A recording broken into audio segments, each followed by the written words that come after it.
Welcome to day 5 of 30 days Kali Linux challenge. আজকের ভিডিওতে আমরা লিনাক্সের মধ্যে ফাইল ক্রিয়েট করব অ্যান্ড ফাইলের মধ্যে কন্টেন্ট লিখব অ্যান্ড ওইটা সেভ করা শিখব। ঠিক আছে, তো আসেন শুরু করি। এখানে তিনটা টুলস আছে। তো এখন আমরা ন্যানোটা ইউজ করব। ভিম এগুলো একটু প্রফেশনালসদের জন্য, আমরা ন্যানোটা ইউজ করব অ্যান্ড ন্যানোটা বিগিনারদের জন্য মোটামুটি ঠিক আছে। তো এই ন্যানোটা ওপেন করার জন্য আমরা জাস্ট এখানে কমান্ড দিব ন্যানো, তারপরে যে ফাইলটা ওপেন করতে চাচ্ছি সে ফাইলটা ওপেন করব জাস্ট। ঠিক আছে, এখন আমরা যদি একটু প্র্যাকটিক্যালি দেখি তাহলে টার্মিনালটা ওপেন করে দিই। টার্মিনাল ওপেন করে দিছি। এখন হচ্ছে আমরা জাস্ট কমান্ড দিব, দেখবো আমরা কই আছি। যদি আমরা এখন একটা ডিরেক্টরি ক্রিয়েট করে নিতে চাই, তো ডিরেক্টরির নাম সাপোজ ধরেন আমরা দিব হচ্ছে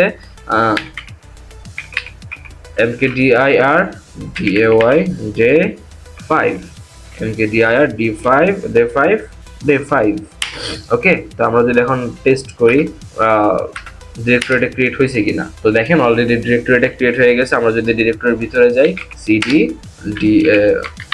day5 ডিরেক্টরির ভিতরে আমরা দেখেন প্রবেশ করে ফেলছি। তো এখন আমরা এখানে একটা ফাইল ক্রিয়েট করব যার নাম দিলাম day5.txt। আমরা যদি লিখি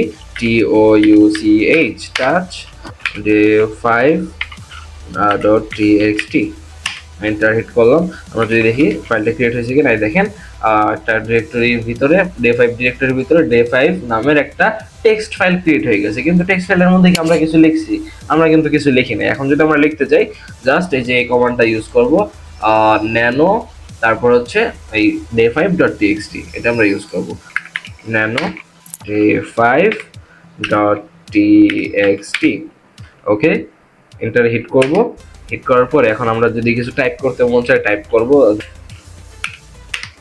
কালি লিনাক্স, অ্যান্ড তারপরে কি টাইপ করব আপনি জানেন যে today। ওকে, তো এখন আমাদের লেখা শেষ। এখন এটাকে সেভ করব কিভাবে? উইন্ডোজে হলে তো আমরা জাস্ট কি করতাম, কন্ট্রোল এস দিয়ে সেভ করতাম, তারপরে সুন্দর মতো এখানে গিয়ে কাট করে দিতাম, মানে নোটপ্যাডে আমরা উইন্ডোজে যা করি আর কি। তো আমরা এখানে এই কাজ করবো না, আমরা এখানে জাস্ট কন্ট্রোল ও চাপ দেওয়ার পরে একটা এন্টার হিট করব, তারপরে কন্ট্রোল এক্স।